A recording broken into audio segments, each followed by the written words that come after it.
Well, good morning, everyone. This is Dr. Kimberly Muktarian, your host and president of Save Our Son. And today we're sending out an SOS across this nation to talk about none other than the war on drugs. But what we're finding is this war on drugs really targeted blacks and other minorities. And today we have with us Mr. Kenneth Joseph Johnson,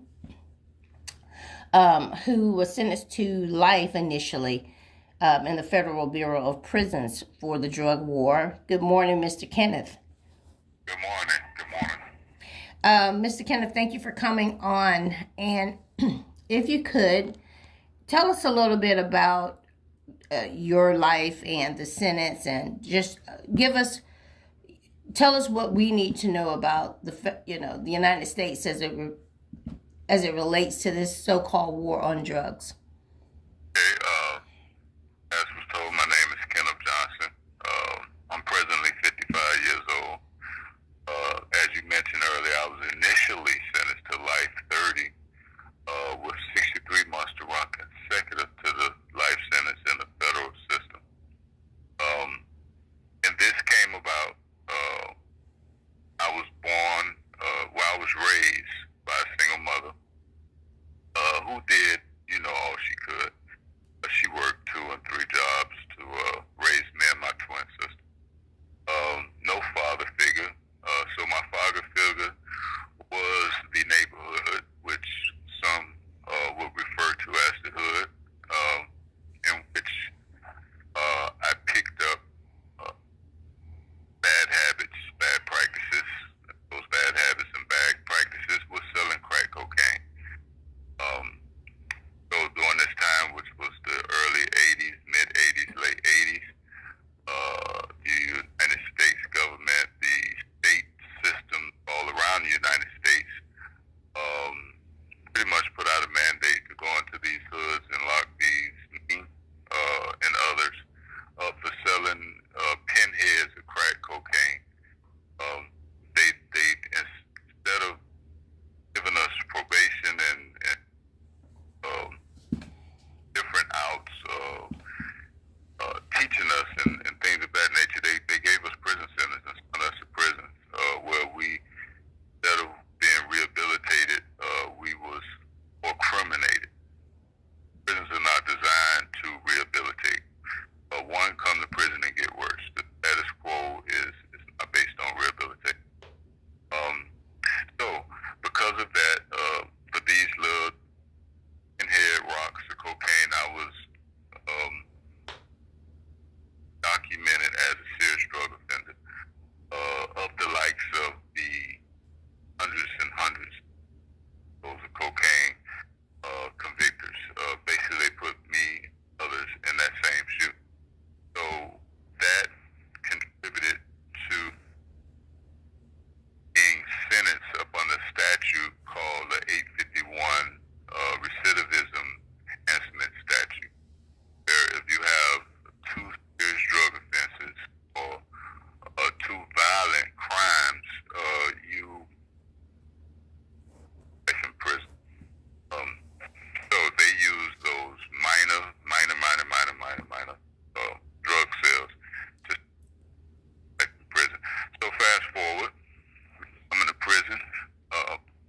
So that's pretty much my story of coming to prison. So let me ask you, sir. You talked about your mother being a single mother and your father was not present. How old were you when you began these crimes? Still young. I was like 13, 12, but I was arrested for the first time like around 14, 15. And was that for the drug crimes? Oh yeah, that was for petty crimes. The first time I was arrested was like for little petty crimes like stealing cars. Stealing cars. I see. That's pretty much. So, Mr. Kenneth, you began, it sounds like maybe the state prisons or juveniles. Yeah, juvenile, then state, then federal.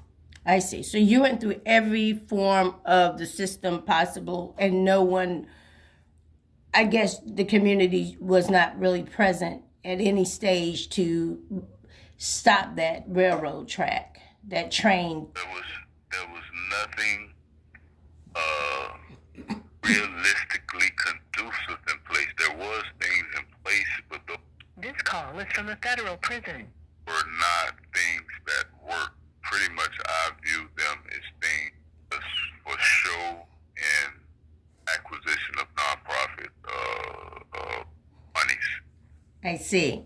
So by the time, at the state level, you sold drugs. Did you obtain your own or retain your own private attorney, or did you get a public defender? All the attorneys was public offenders. Okay. At the federal level as well? No, I actually in the federal level, both federal, because I've been in the federal twice. This is my second time. Both federal levels, I actually obtained an attorney. So, which was the worst thing I did. I would have been better off just getting a public defender. So at the federal level, you purchased your own, I assume, with the proceeds from drugs, correct? Yes, ma'am. Yes. And how much did you pay that attorney?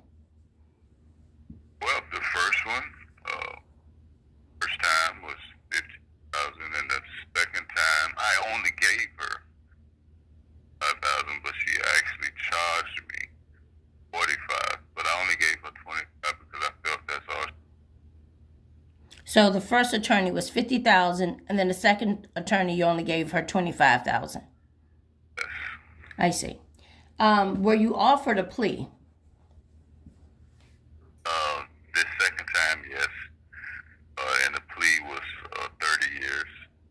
That was because I refused to cooperate with the government, and that's another thing about the 841 statute, recidivism. Eric Holder, I forgot which position he for the, I think he was department, something up there. Well, he was U.S. Department of Justice. He was the head attorney general. When he was in office, he got a memo because, based on this statute, telling prosecutors to discontinue use this statute, because basically this statute is only used on African Americans, Hispanic, because they refuse to testify. So it's used as a, how can I say, a punishment. Okay, you won't work with us, we'll show you. And so basically that's what it was. Okay, you don't want to help us, okay, we'll take this charge away and we'll charge you with this charge, but still up under the 851 statute, it's a mandatory 30 years, and we'll give you 30 years of pleading guilty. And I refuse to do that. Wow.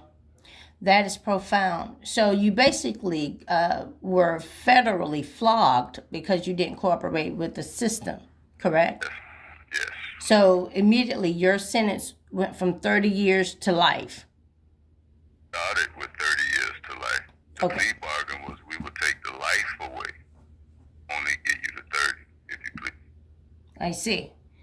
Wow. How many co-defendants were on your case? 12 of us. 12. How many were African American? Well, what were the racial? All of us were African American. All were African Americans. And cooperated, 2 did not. So me and my 4 life sentences, I received 1. So the ones who didn't cooperate were given life. So the ones that did not cooperate received 3 years, 4 years, 2 years, 1 year, maybe 10 years here. So I'm repeating there were 12. I'm sorry, there were 10 co-defendants. 12 altogether. 12 altogether, and out of those 12, only 2 did not cooperate and received life sentences. That's correct. The remaining co-defendants did cooperate and receive almost less than 5. Lesser sentence, substantially lesser sentences. All of them was free within some was free, never came to prison, some was free. This call is from a federal prison. Some was free within 5 years, and some was free within 7 years, but none of them done over 7 years.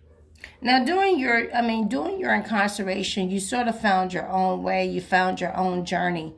And I hear that you have written a book. Could you tell us about that, Mr. Johnson? Yes, during this stint of incarceration, it came to me that if there was going to be a change, that change was going to have to be done by me. So it was a decision that I was going to have to make, which I made. So I became more spiritually, and in that spiritual sense, I was divinely guided, and things like the challenge program, the skills program, thresholds, things like that came into my life, challenged me cognitively, which brought on a cognitive change, a spiritual transformation, and it allowed me to become mentors to my peers, assets to staff and executive staff during my stay here. And I wrote a book, and that book was called Abandoned by the Obama Administration, the story of Brother Kenny, because I put in for a clemency request to the Obama administration, and I was denied. Fortunately, my co-defendant, which was the head of the conspiracy, he was granted clemency. But there was prerequisites within this process, and one of the prerequisites was that you not be a ringleader, you not be a leader, kingpin. And in my case, which was my co-defendant, which I'm happy for him, he was the ringleader, he was the kingpin. He got clemency from the Obama administration, and the Obama administration denied me. Now, I take nothing from my co-defendant. I'm sure he's a good guy, but I'm also positive he did not make the journey of transformation as I did. So, doing all this personally, it was a blow. The Obama administration failed me terribly, and it pushed me to write a book. And writing that book was my therapy, because it knocked me down where I became stagnant. But that was my therapy that brought me back and pushed me to continue all that I've done and continue to do while I'm in prison. Wow, that's profound. And we know that transformation has to come in order for society to be a safe place for all.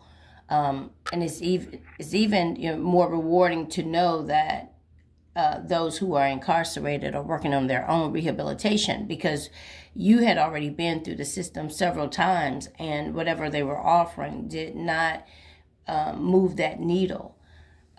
You have how many children, Mr. Johnson? Two. Daughters. 2 daughters. And grandchildren? 6. The one coming with on the way. Okay, wow. And then, last but not least, This bonus actually finished. Okay. Well, first of all, thank you again for all that you've provided us, and we look forward to pushing the scales of justice the right way. Have a great day.